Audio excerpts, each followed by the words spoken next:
Paranormal Punches is part of the Podbelly Network. Go to podbelly.com for more great podcasts. Hey, y'all. This is Frank the Bigfoot, and you're listening to the Paranormal Punchers.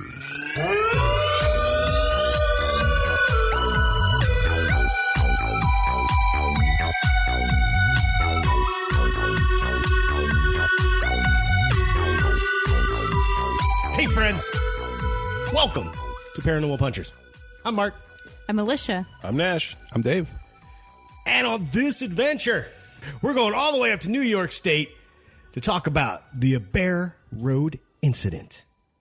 As Lish said, it's a Bigfoot thing. Now, hey, we are podcasting from Dave's Kitchen. Yep.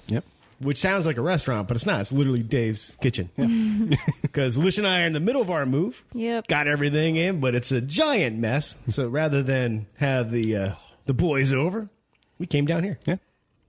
All good. Yeah. Appreciate it. Great. Exciting times. I know. And Dave's Kitchen. Well, I guess we should get to this Bigfoot thing. Well, I gotta say, it is nice being in the kitchen. There could be an echo in the background because, usually we're in a dark, moldy basement, filled with spiders and spider It's called the webs. studio. Yeah. Oh, sorry. But now we're open, and we can see light when we're podcasting, which is nice. I don't know why you think there'd be an echo. Like, I'm a professional podcaster. I'll make sure this mix is good. Right. Well, I'm just saying, it's just Professional It's a little bit different. Yeah. It's nice. I think it's great. And there's chips and salsa and El Yucateco hot sauce. Yes. There is El Yucateco hot sauce. Yes. In fact, there's a couple on the table right now. Yes. See, when we got here, we started talking about hot sauces, and everybody had a different one they loved. I am a huge fan of the Caribbean, Yes. as is Dave. Lish, what's your favorite? I think I'm leaning more towards, because I do like multiple ones, but the Chipotle Chile one. Oh, nice. Yeah. That's this one here. Yeah, it's pretty good. That's It's really nice and tasty. Yeah, that's good stuff. So somehow that led to us breaking them out, so we can all try them again and convince each other Right. which is the best. Nice thing is you can go to their website and order their sample pack that has them all. Yep. Last week we all tried the triple extra hot. Yes. Yeah. That was pretty hot. It was hot. Yeah. It was hot with a boatload of flavor. Yes. Oh, yeah. That was my favorite thing because we've tried, Dave, I know you and I have tried a lot of hot sauce over these years, but this was probably one of my favorite. It had that burn when you're trying, something called triple extra hot. Right. It should. Right. But the flavor, like I've had one, I will not name one, where it was all heat with no Yeah. flavor. Like it literally just burned and burned. This was amazing. Yes. Yeah. Yeah, the amount of flavor you got in the Triple X, you'd almost expect to be disappointed that it's not going to be hot because how can you get that amount of flavor while Right. keeping it hot? But they Right. do it. It's really good. And Nash, you tried, what'd you just try that gave you the hiccups? So I tried the Caribbean, which you guys love so much, and my first try on a little slice of cucumber, and it gave me some wicked hiccups. Yeah, and but at home I have the Black Label Reserve and the green chili habanero, and I'm now at the spot where it's like I need a case of these. These are fantastic. Right. I need more. This is really, really fantastic stuff. Black raspberry ice cream and the green chili El Yucateco is a nice mix. Why do you put hot sauce on sweet things? Because sweet cancels heat, and you just get the flavor. Okay. Okay, I can see Sure. Don't you know that? Sweet cancels heat, man. I consider hot sauce with chocolate. I don't know about ice cream. I've never tried that. Well, in tonight's dinner, I'm going to whip up some Beyond Meat burgers, and I'm going to try the green jalapeno sauce on it and see how that is. So the whole point is go to shop.lucateco.com, and you can try all these sauces. Find the flavor that fits you the best. Right. And in fact, we know Dave decided he's ordering a case of the Caribbean, so he found his flavor. Yep. Caribbean's, I love it. Yeah. Shop elyucateco.com and get flavored. All right. That's always fun to talk about hot sauce, one of our most favorite things. It's time for some listener feedback. And it's brought to you by El Yucateco hot sauce, which we just talked about. All right, we heard from Andy. Hey, guys. Said like that. Great podcast. Definitely one of the best out there. Quite literally. Just want to say hi from across the pond in Northampton. I have a few paranormal experiences from ghosts to invisible monkeys. What? And plasma dropping UFOs to shadow people. What? Wow. Anyway, we'll message you guys back soon with whichever encounter you'd like. What was it? What's it? Plasma? What? Well, okay. So first off, Andy had a lot of paranormal experiences, but he asked us which one we want to hear about. All. Yeah, I want them all. So ghosts, and I already replied to Andy. I said, invisible monkeys sounds like a comic book I would write. Yeah. So I have to hear about that. Yeah. Plasma dropping UFOs. Huh. Yeah. Yeah. I'm so curious. Also sounds like a comic book I would want to write. Invasion of the plasma dropping UFOs. That's something for Abe Lincoln to be up against. That's what I was thinking. Oh, my God. The invisible monkeys could be the foot soldiers of the bad guys that Abe Lincoln and YOLO battle. The plasma dropping UFOs. Yeah, well, the invisible monkeys are... Yes. Just like in The Wizard of Oz, the witch had the flying monkeys. The bad guy here has invisible monkeys. Yeah. Oh, my. It just writes itself. Do you know when we actually sit down and write this out, we got to make sure we give credit to everybody that is throwing ideas into our heads. Yep. Andy, seriously, I want to hear about all of them. So maybe we'll pick invisible monkeys and see if we can get him to send us a voice recording. Yeah. That would be awesome. Andy, I'll reach out to you. Thank you so much for listening and sharing all your crazy stuff with us. And we heard from Beast 909. Gave us 5 stars on Podchaser. Podchaser. Yeah. That's a new one. It's just another app, I guess. Huh.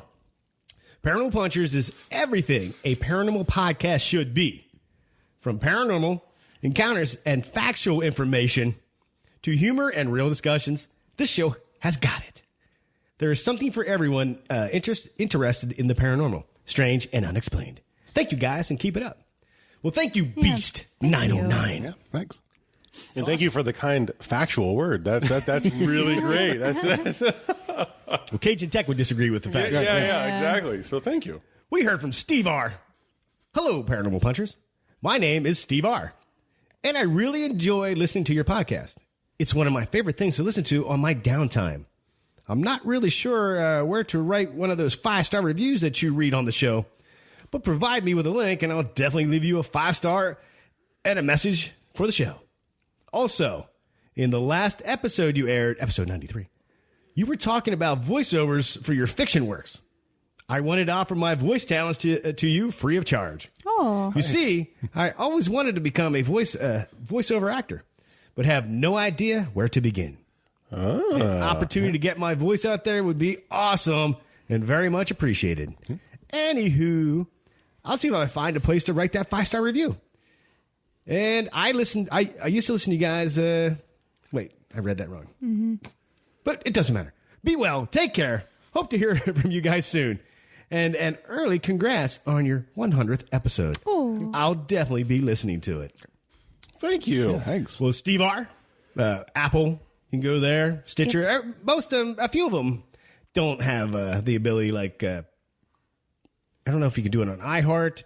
What's the other really big popular one? Spotify, you can't leave reviews there. But hey, you can just email us at paranormalpunchers@gmail.com. Mm-hmm. And maybe Steve R is actually Beast 909. Because someone left a 5-star review on Podchaser. All right. We heard from Gabe the Babe. Hey, in episode 69 about injuring cold, specifically 17:15 into the podcast, there is a mention of a resident being chased by a tall green man. After reading the wiki and looking at other sources, I can't seem to find mention of that anywhere. Is there any way you can share the source that you might have gotten that information from? I'm just working on a personal project. I like to summarize stories so I can read them later. A weird hobby, maybe, but I still care enough about it to at least make an effort to find the source. Besides that, I would like to thank you for your great podcast. It's been a time saver for my project. Heart. Out from Norway. Aww. Nice. Norway. Yeah. Gave the babe. Asking us where we got our information. Yeah. Can be tricky, but in this case, Alicia found it. Well, I think I found it. I found it in two different places because when I do all my research, I compile everything and then I kind of get rid of everything. But so Wyoming County Report, they had an article on it, and then the lineup had an article on it. So you could probably start with those two different locations, but that's the best I can give you. Sorry. All right, that's what we do. We help. We heard from Phantom Gaming. Hey, guys. Phantom Gaming here. I've been doing some research for cryptids in Louisiana, and I think I found the perfect one. The Grunch Road Monster. Which we actually heard about from Tyler when he was on one of the bonus episodes. That's right. Because we were going to, I was like almost kicking out the idea of the beer named after the Grunch. Right. Right. But then it turned into the Rougarou or some other stuff. Yeah. So, brew for my Rougarou.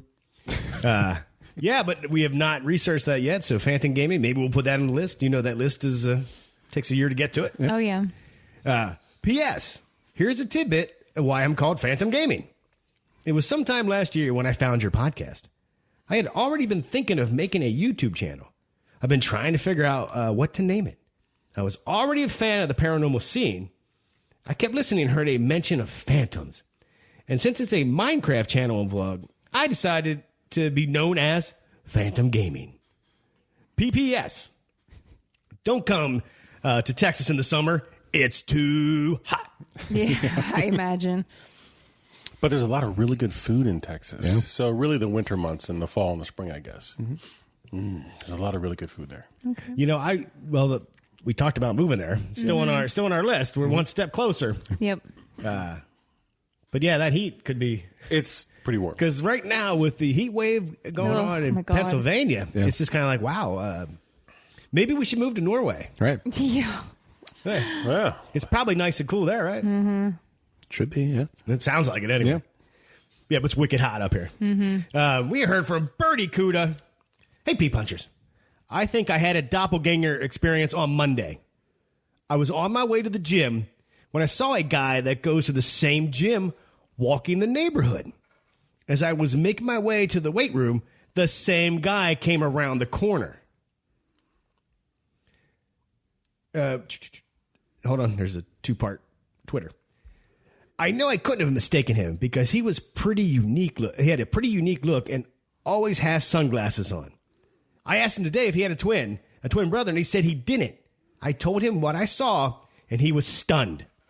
He did tell me that people have seen his twin too. Weird.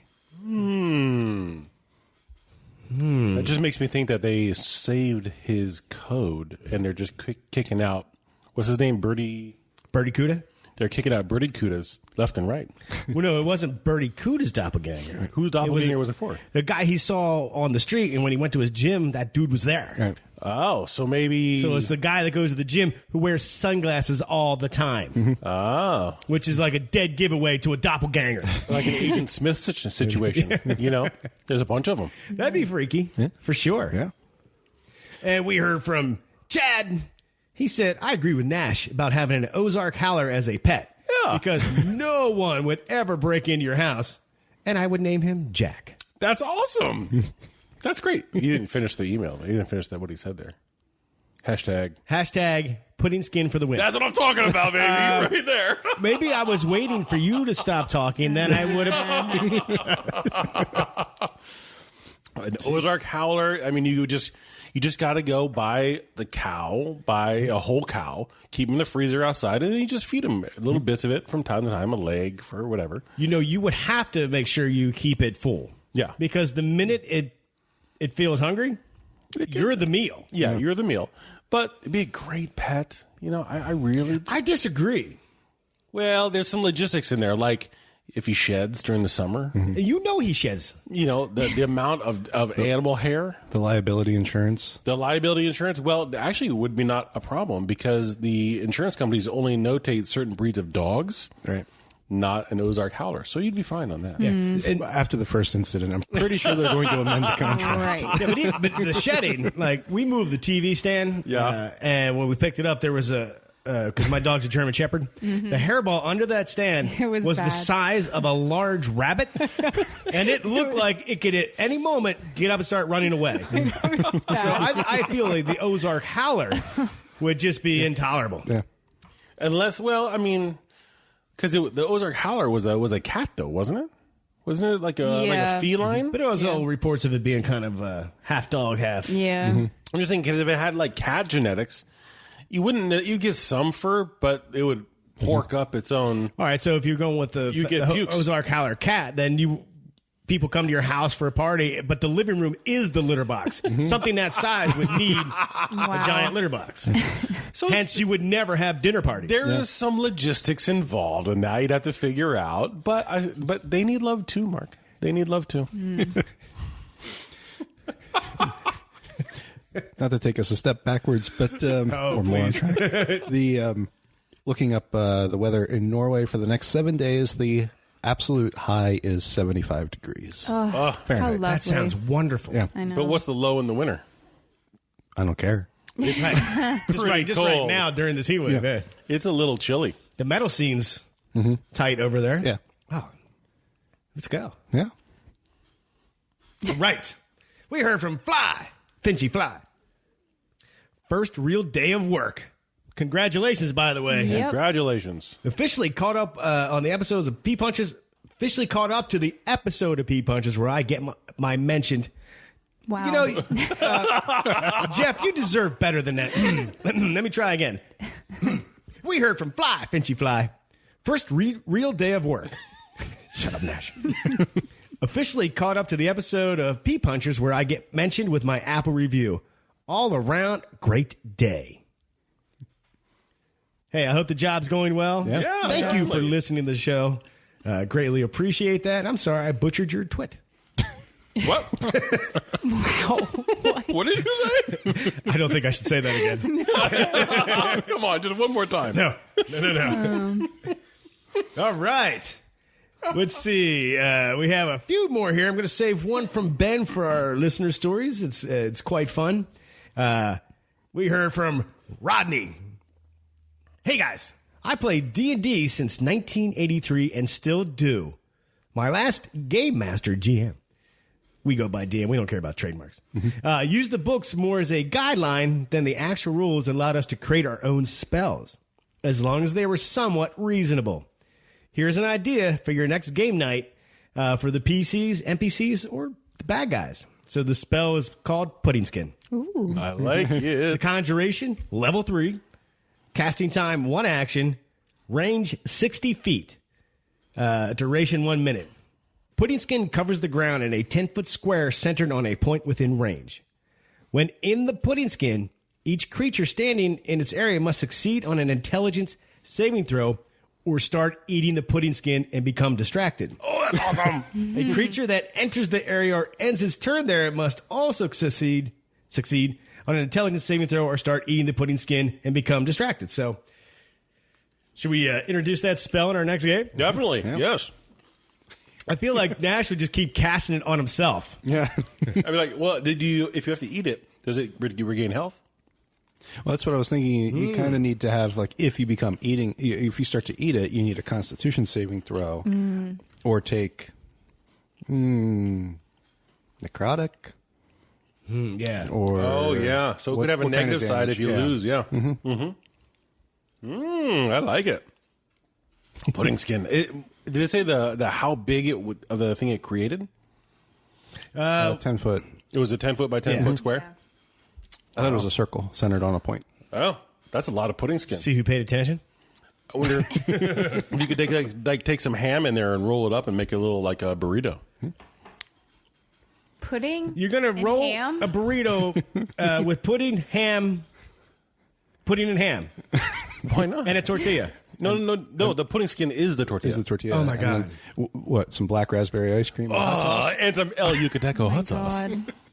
Then your next spell is what you happens on the back end. It's And then you got to make a saving throw. It's called versus poison. ammonium AD.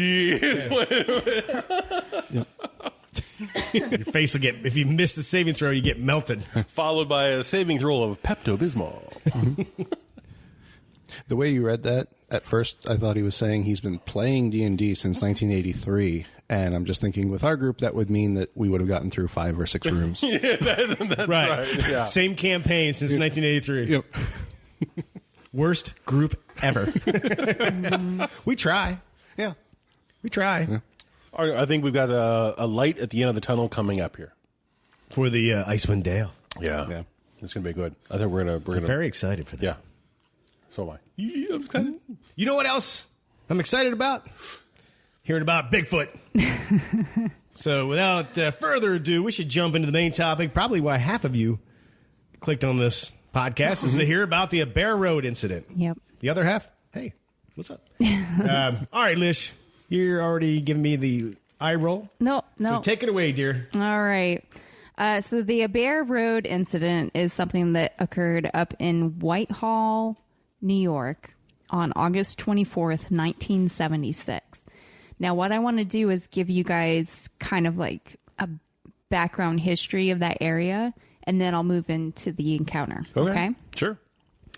So stories of giant stones being tossed at hikers, loud screams that pierce the air, and even sightings of something unknown have filled Whitehall, New York locals' lives for generations. In August 1976, there were sightings of a creature that took place over a 2-day period, which is now called the Abair Road Incident. This creature was described as being between 7 and 8 feet tall, having red, glowing eyes, walking like a man but looking more like a gorilla, and it is reported by multiple witnesses that it made a sound like a pig squealing or a woman screaming. What? Yeah. Would it be a pig woman? I don't know. Well, see, that's a whole would that be a different sound completely? Now, Whitehall has been a hotbed of Bigfoot activity for hundreds of years. We can go all the way back to the Algonquin and the Iroquois and their stories of giant men, the giant men of the mountains, and the stone giants. In the 1800s, they were called wild men or strange bears. To the Abenaki people, which is an Algonquin tribe from the area, stories tell of encounters. They have snorries from time to time every night. Stories tell of encounters with the Kiwak, a looming figure over 8 feet tall, covered in fur and red glowing eyes that wears a necklace of skulls from its victims. As you do. Nice. As you do. It started life as a man until its heart was turned to ice and a dark spirit took over. Their scream is so piercing it can stop the hearts of its victims, which I feel like is kind of this description of Wendigo? yes. When you were, I was envisioning the Wendigo a little bit when you were describing the end, but I was also thinking about the, oh my God, it fell out of my head. The Predator. He always had, he wore skulls of his Right. conquests on it. Yeah. He said there he wears a necklace of skulls. Of his victims. That's a pretty. I mean, the size that I came across was 7 to 8 feet tall, so it's kind of standard Sasquatch size. Right. That would be a really big necklace. How I found that to be quite cumbersome. Yeah.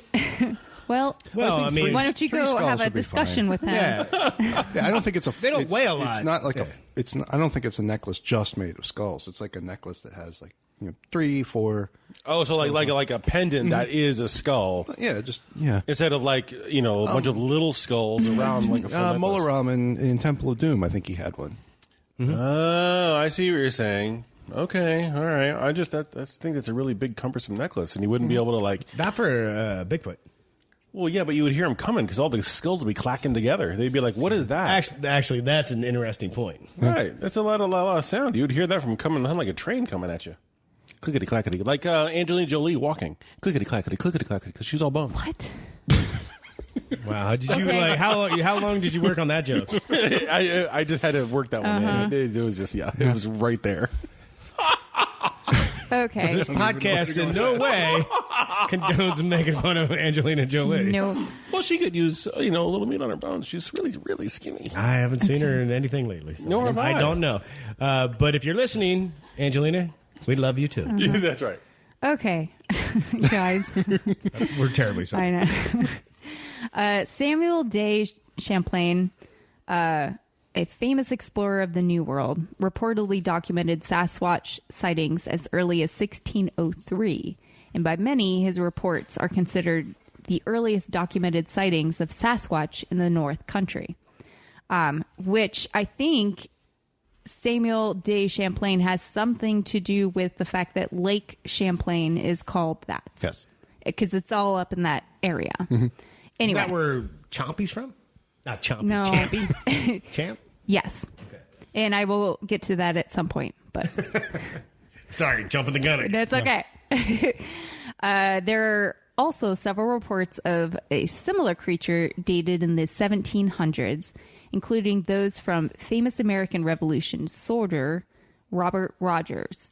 In Rogers' report, his rangers were chased from the woods by an unidentified creature. So there's a lot of activity up in that area, which leads me to the Abair Road Incident. So the first encounter.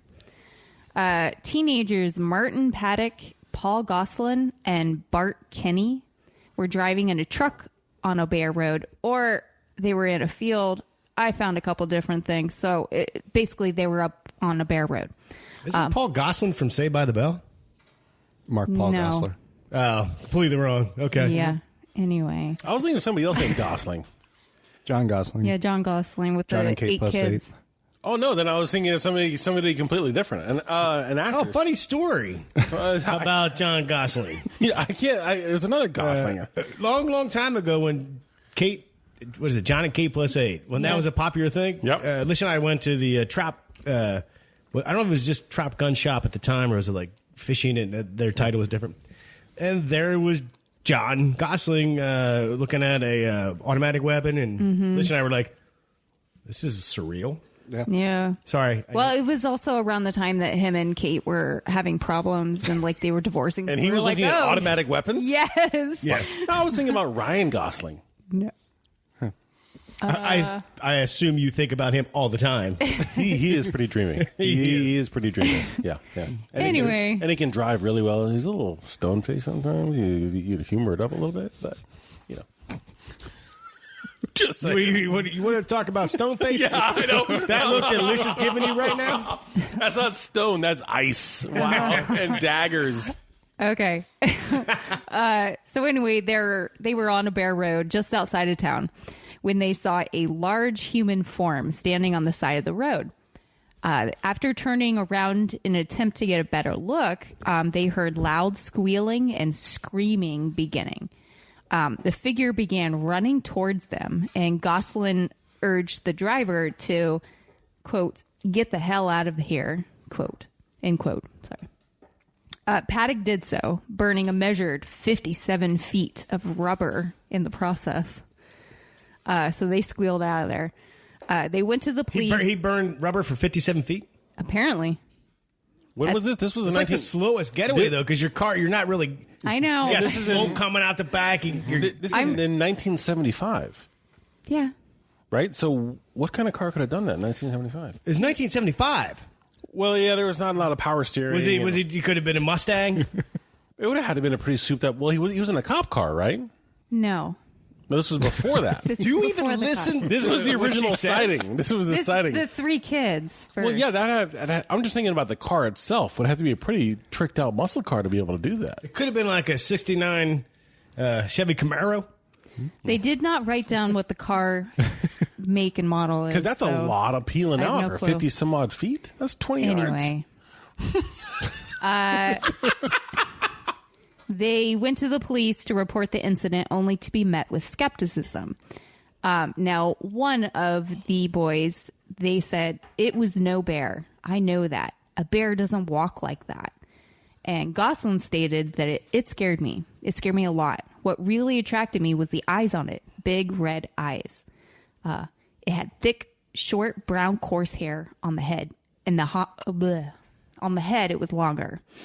However, Gosselin's father, Wilfred, he remembered hearing an eerie screaming in the area the previous year. So he rounded up 2 other men and set off for Abair Road. The creature was still there, but it was so far away that he was only able to catch it from a distance. Now the second encounter, which was the next night. The following night, Officer Brian Gosselin, who I believe is the brother of one of the teenagers, he had a night off from work, so he decided to go out and see it for himself. Gosselin was down in the meadows where his father and brother had seen the creature, while a state trooper was up at the top of the hill on Abair Road. The two were communicating via radio. After about an hour and a half, Gosselin was radioed by the state trooper who said, "Brian, what the blank is that? I'm heading out of here." So then the trooper sped away, leaving Gosselin alone. That's pretty hardcore. Right. He continued to hear noises. It wasn't twigs snapping. He was hearing like tree limbs snapping. Something suddenly made him decide to turn his spotlight in the direction of the sound. This is all in quotes. I turned my spotlight on it, and it was now about 30 to 35 feet away. It was over 7 feet tall, probably around 400 pounds. When I put the spotlight on it, it raised its hands. They were not paws, they were hands. I could see the fingers to cover its eyes. They were red and about the diameter of a mayonnaise cover, which is pretty huge, right? What? Yeah. What? Say it again. It read in the cover of a diet. What? No, he describes things the way you would with food. So, yeah. Its eyes were red and about the size of a mayonnaise cover. Huh, like a lid to a mayonnaise jar. Yes. That's exactly what I just said. That's a pretty good sized lid. Well, I guess it depends. Right. The squeeze bottles you or buy the gallon. Yeah, you buy size mayo the jug, big one. Yeah. Or it really depends on which kind of. But in 75, they probably only had one size of mayonnaise, I guess. True. I wonder if it was real mayonnaise or was it Miracle Whip? That's what I'm saying. If it could have been Miracle Whip, which could have been a different. It was really salad dressing at that point. Anyway, let me finish the quote. Oh, sorry. They didn't glow like a deer's eyes in headlights, though. So they were red. They were glowing red, but not like if you shined a light on them, I guess. I don't know. Anyway, Gosselin said that at that moment he had a million different thoughts run through his head, when suddenly the creature turned and retreated, making a lengthy, guttural noise. Gosselin sat in the field for about 15 more minutes trying to figure out what he had just encountered. And then he left. But he would eventually write all of this experience down in a book that came out in 2018 called The Abair Road, The True Story, which I was trying to get for this podcast, and they don't have it online. So I was very frustrated. I know. I wanted to read it online. But anyway... Now, in February 1982, there was another encounter in that area. Police officer Dan Gordon, and you'll notice that a lot of police officers actually witnessed this, and I don't know if you can put any kind of like backing behind those. Like legitimacy. They're not. Yeah. Anyway. Police officer Dan Gordon and his partner had been on duty patrolling along Route 22, half a mile from East Bay at the base of Lake Champlain, when an 8-foot-tall ape-like creature ran across the road to go and climb right up a steep embankment and disappear into the brush. The creature was described as being a little different from a typical Bigfoot in that it was long, lanky, and had narrow shoulders rather than bulging with muscles. And further details were that it slouched heavily, that had extremely long, thin, gangly arms, and that it was remarkably fast and agile. See, that sounds like a Wendigo. Right. Right. And that's what I agree. And on some of the descriptions that I came across, also to your point, Alicia, it didn't hit me as this is a Bigfoot. It's something else, like more like a Wendigo than a Bigfoot, because it's big, but. When they said that it was like 300 to 400 pounds, I know guys who are like 6'5" and in that range. And, true. You know what I mean? So to be 7 or 8 feet tall, it would match the tall and lengthy. But that's not necessarily what I think of when I think Bigfoot. I think Wendigo. Yeah. I think a Bigfoot's more swole than that. And even the call it's making, they described it as what? Cross between a pig squeal and a woman screaming. Yeah. Yeah. I don't envision Bigfoot's growl, call Right. to be that high level. I feel it'd be low, like you can almost feel it vibrate. Right. Low and guttural. Yeah. Right.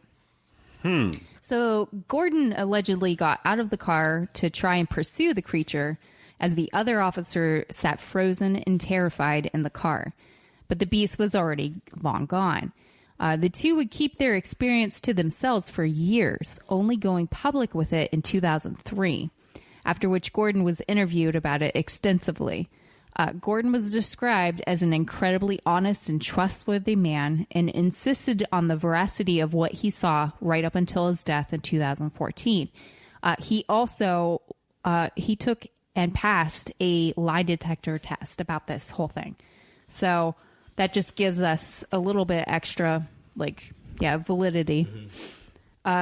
Also, in 2018, a motorist was driving on Route 4 the night of August 7th. A motorist? A motorist, yes. Listen. When he thought he saw a large stump on the side of the road, but once his car headlights shined on it, he saw something completely different. He could see legs, the outline of a body, and wide shoulders, and was about 6 feet tall. He said the creature was stepping over a guardrail, and then it disappeared. Which makes me wonder if maybe this area has multiple... They have Sasquatch, they have Wendigos. What if they have multiple? Right. Because this is like a heavily treed, it's pretty dense woodland right there. Right. So that's kind of one of the things that I had come across and surmised was that it's so densely wooded that there could be societies of Bigfoot in there, and they're all different. That's why we get the different in the description. You know, but to get a broad-shouldered 6-foot thing stepping over a gate, I'm 6'2". I got pretty broad shoulders, you know, and I could have been running around butt naked. Who knows? But you're saying it could have been you drunk? It could have been me. I'm just saying I do things occasionally in the woods, you know. But there's such a description that to me it seems like it's not one or it's not two, that there could be like a society to where there's enough variety in a population to suit all of these, and the area that they're in is dense enoughly wooded so that it would support a society. So there is a Bigfoot city up in Abair. That's the way. Just like us, we're all different heights, Right. Yeah. shapes. I mean, it could even come down just to simple genetics. I mean, how often in a family, the children have completely different physiques than the parents. One Bigfoot could actually have little feet. Right. Or maybe it's a puberty thing where they start with broad shoulders, and for whatever reason, or maybe the 6-foot ones are only 5 years old. Yeah. Well, and I actually put on my notes here that the one that was 7 to 8 feet and 300 to 400 pounds, I said, was that like a teenager? Had he fully sprouted to adulthood? Because maybe not. 300 to 400 pounds for a Bigfoot is small. True. But 7 to 8 feet is kind of on it's on the normal side, I guess. I think on the smaller side. But so could that be a full height but not full width? So that could be a teenager Bigfoot. I've got a teenager at home, and you guys do too. And it's like, nah, he's an adult now. He needs to move out, get a job. But the years from 14 years old to 18 years old, they get the height. It's where they really... Where they sprout and their shoulders get widened and their musculature shows up. I'm thinking, was this Bigfoot a teenager? Yeah, that's kind of what I was thinking, and that led me to the whole society thing. What about the tall, lanky one?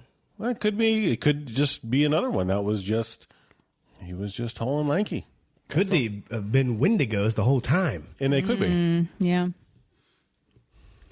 Well, also up there in that area is Lake Champlain, which is home to Champ. I don't have a whole lot on Champ, only because I think that Champ is a topic of itself. Like, we probably should do this at some point. Yeah. But it's been requested. It has been requested, yes. That might be 2 years ago. So sorry about that. But it also made me wonder is this area just a hotbed of paranormal entities over there? But. Well, I tell you what. Why do you have your hand raised? Because I have the answer to that. Do you? I do. Ooh, Guess what? wait. That answer can wait to the second half.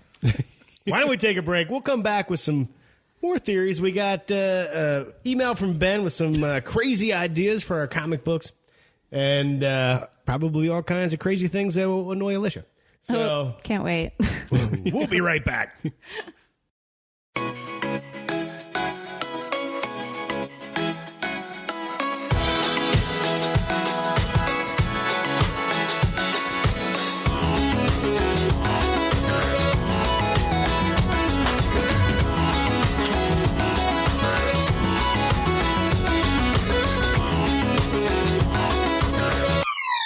And we're back. All right.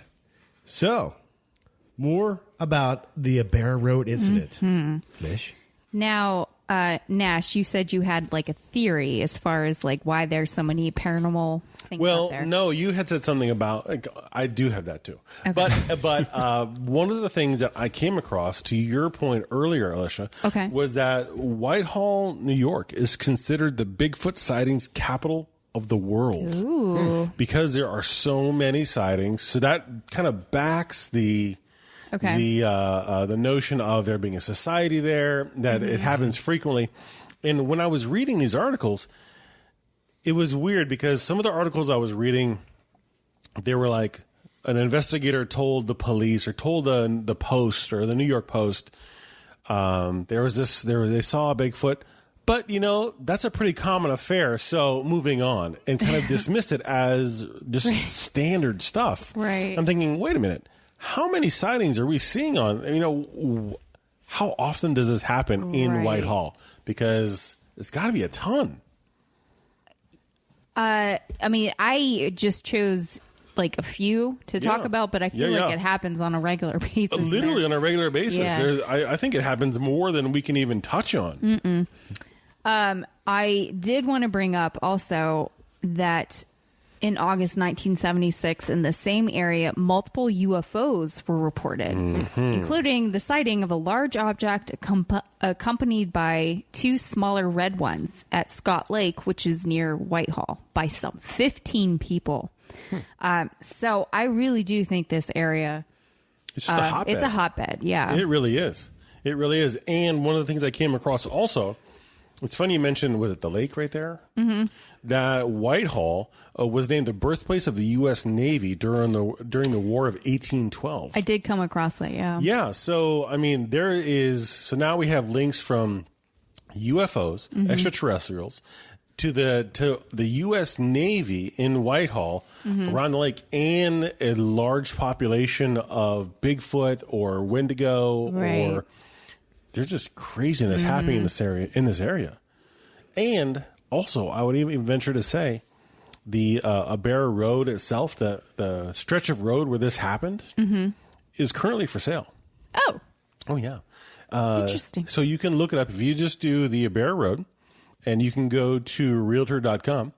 It's under contingent. It's under contract right now. It's contingent. Okay. But it's a fair amount of land for about $21,000.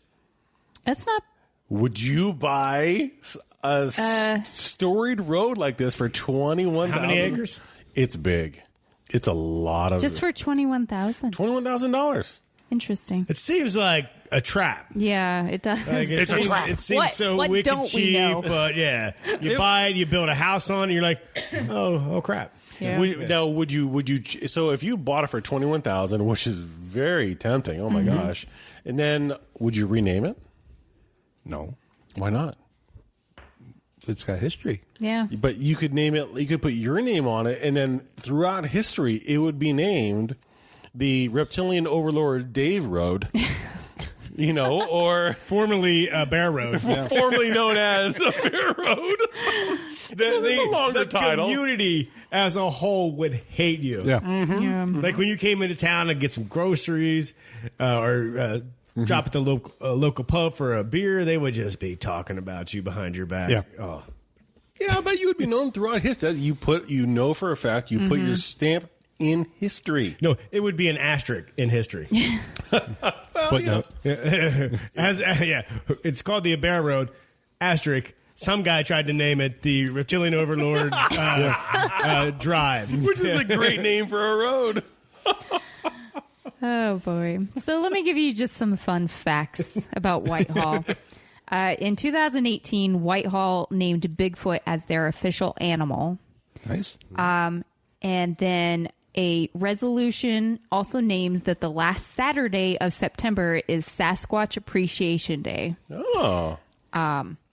Nice. On March 10th, 2004, the Whitehall Town Board voted past the Dr. Warren L. Cook Sasquatch / Bigfoot Protective Resolution. That's a mouthful. It's like something Dave would name. Yeah, that sounds like a name of a road that I've heard about over in Whitehall. The resolution, which was approved unanimously by the town board, is comprised of 2 sections. Section 1 declares that Sasquatches are declared an endangered species in the town of Whitehall, New York, and are hereby protected from potentially lethal abuse or annihilation by hunters or hunting parties. Section 2 explains the willful, premeditated act of killing or fatally injuring a Sasquatch or Bigfoot within the borders of the town of Whitehall, New York, is hereby prohibited. Wow. So they love their Bigfoot up there. They also have a Sasquatch calling festival each year. Hey, Mark, did you want to talk about that? Why, yes, Alicia, thank you. I did. That was a fine transition. we got some examples here.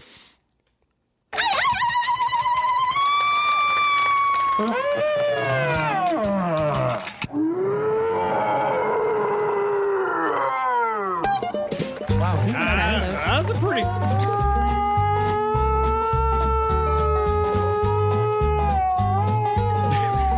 Wow. That was a good one. Yeah. Now, that would scare the crap out of me in the middle of the woods. Oh my God, yes. Yeah. I was thinking, Alicia, when you were talking about that first incident where the 2 guys came across the Sasquatch in the woods, and it shielded its eyes from the lights, Yeah. turned around and took off. I took that and I thought, what if the Sasquatch wasn't trying to go after these guys? What if, because it kind of made a noise, a grunting sound as it turned around. What if he was just trying to go to the bathroom or something and then they scared him? It was parked up on a tree and he'd be like, guys, go away. Ugh. And then So we play 10 seconds of a YouTube clip, and that's what popped in your head. Well, it was the sound that the guy made. I was like, well, sometimes anyway. I don't know. That's what I thought of. Now, Paul and Anna from Saturday Adventures actually have been to this festival. Paul did. He participated in this contest wearing our shirt, Beer for My Bigfoot. I know, isn't that awesome?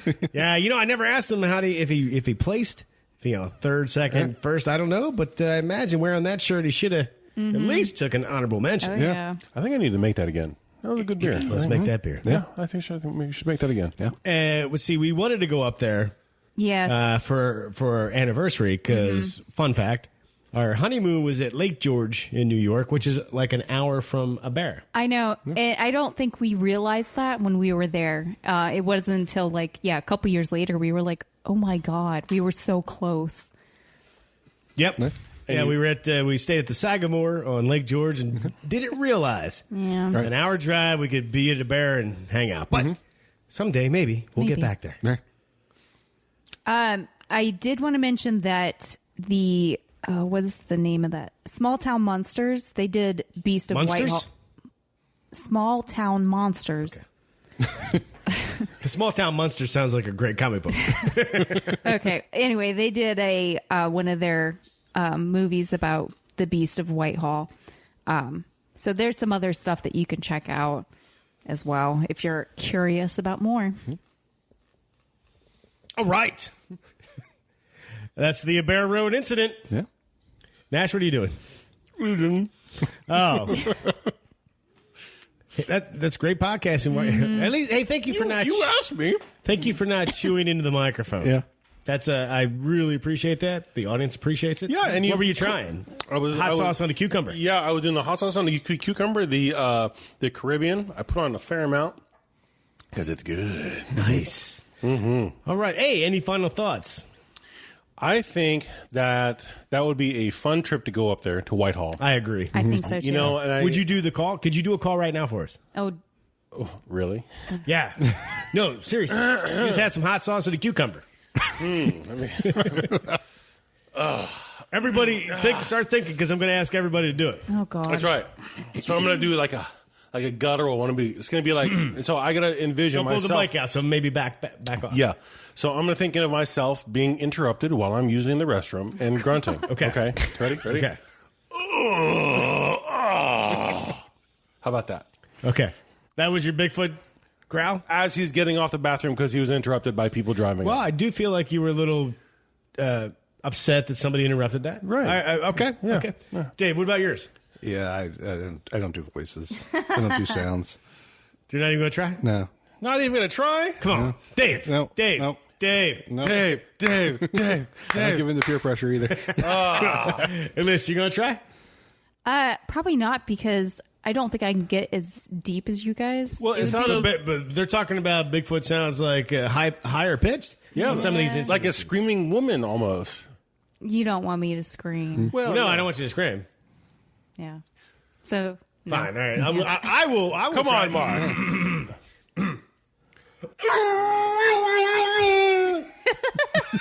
How was that? That was pretty good. I like Nice, that. nice. It sounded like a communication from one to the other. Yeah. Right. Yeah, like they're coming. Get out of the way or run. Dave, you sure you didn't want to try? I'm sure. Okay. You called somebody over, though. Yeah, Ramen the Oh, dog I showed did- up. He heeded the call. My Bigfoot call called Dave's dog over to me. Yeah. So, hey, it does work. Or was it because it sounded like Scooby-Doo? I don't know. All right. Well, clearly we'll all lose at this event. So. All right. Ramen. That's Dave's dog. We're not making food. Right. Ramen, settle down. All right. So we had a really fun email from Ben. So it's not a story, but he had a lot of ideas for the crazy things we come up with for our comic book, and I thought we'd read it and see what we could do with it. All right, so this is from Ben. Hey, guys. I'm still catching up. Currently on episode 82, The Yeti. Oh, that was a good one. But a major concept idea hit me for your comic book. I have not purchased or read the first issue yet, but wanted to pass this off to you anyway. Well, You should do that. you should check it out. All right, so I know the issue 1 is all about Frank and how he is the protector guardian for Earth. Then this idea hit me. An origin story. How did Frank get where he is? Maybe have a flashback scenario where we see a lab with pods, which we actually did. Mm-hmm. And one of the pods reads Frank, or maybe even a document that reads Project FRANK, and have each letter be a word. So the book didn't turn into be an origin story for Frank. We ran into him, but we did put him in a pod when we found him. So that's interesting. You know, you had the same idea. While in this flashback has some subtle clues to what the other pods are. Maybe even show a pod that has a name on it, such as a werewolf. Thus creating a doorway for you to make your comic books about another paranormal cryptid. Slowly, throughout the comic book series, this organization, maybe Dulce Base, or the other one mentioned in episode 80, comes to light and are sending these cryptids out to try to reclaim and kill Frank. Oh, nice. And I think we did talk about like having some. Well, it's the reptilian overlords. They're still upset over getting their butts handed to them. Oh yeah. So they're sending out other cryptids to kill or kill us, not Frank. He's too powerful. The organization involved seeing Frank as a failed experiment. After hearing the Yeti story and how it could have been an ancestor of Bigfoot, maybe even have Frank run into the Yeti later on and receive guidance or wisdom from the Yeti. Ooh. With each version of Bigfoot making an appearance as either allies or enemies. Momo could be like an anti-hero. Frank and Momo work together in some instances and disagree or fight each other in other instances. I have many more thoughts, but would love to hear what you guys think about this. I like the crypt. I like the idea, Dave. We were talking about running a D&D campaign where one of us is lawful neutral or lawful good. One of us is chaotic evil, as in that movie with Vin Diesel, Pitch Black. Pitch Black. I thought about Bloodspot. So I could see how, like, I'm glad he picked Momo. Like, maybe Momo's not necessarily a great person, but when Frank needs some help to save the world or something, Momo's like gets over whatever problem he has and helps out. So really, the book is more Frank's story than the Paranormal Puncher's story, but we're observing it from a third party. We're the third person in it. Right. So what happened to us in issue 1 was just a little small side story for Frank, and it's a bigger story of how Frank's saving the world. Yeah. Right. And we get called in when he's being attacked by something else, and something else from the lab is going to him, and he calls us or whatever. We're telling his story through our, very similar to a movie we just saw, The Vast of Night, where the story's told through somebody else. Right. Yeah. Ben, thank you for your ideas. Most importantly, thank you for listening to the show. We greatly appreciate that. I don't know. Some of those ideas were kind of cool for storytelling. Yeah. If we ever can get off our butts and write more, this could happen. All right. That's it. Another show in the books. Episode 94. 6 more shows, right? Oh, no, 5 more shows till episode 100. The big game show, as it's going to be. The big show. The big show. show. Yeah. We're going to the big show. We won't tell you too many details because we want to keep you in the dark. Only because we have... I was going to say, we have no idea. That is a subtle code for... but it's going to be a game show. There's going to be paranormal trivia. So you want to get ready to play along because you're going to get to play along because we're going to somehow involve our listeners. Yeah. There's going to be prizes. So it should be a lot of fun. Yeah. Any final thoughts on anything? Even this guacamole that Dave made. I thought the guac was really good. Thank you. Thank you for making it. Yeah. You made it? I did. 100% made it? Your wife didn't make it? Correct. Okay. Okay, just check it. Yeah.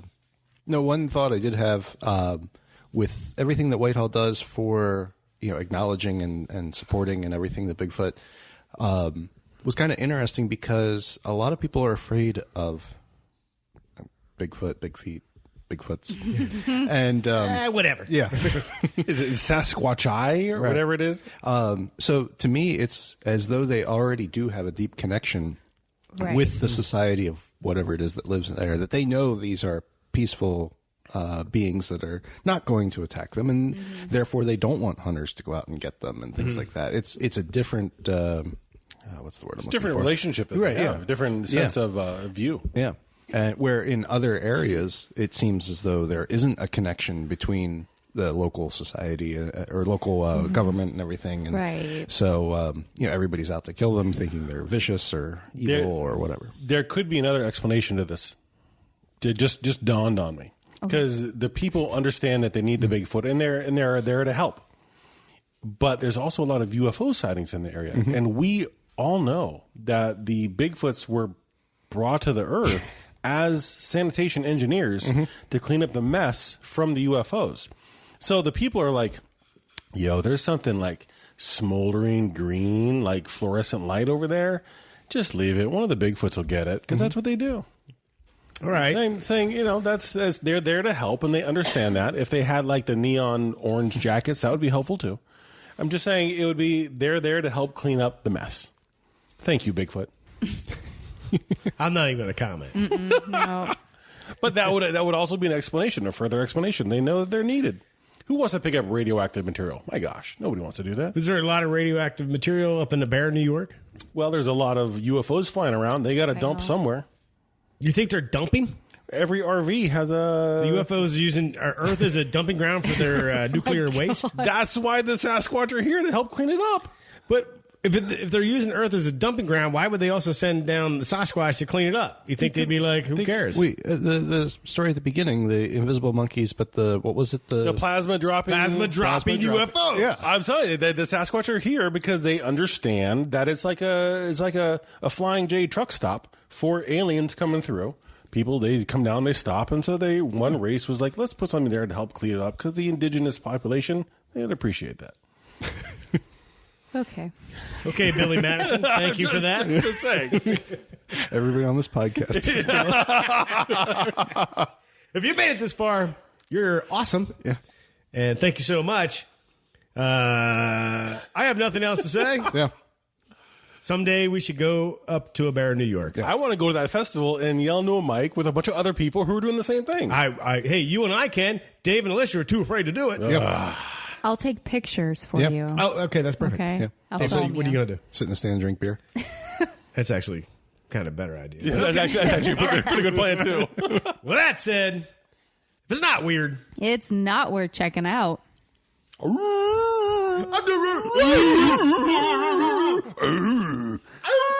that's werewolf.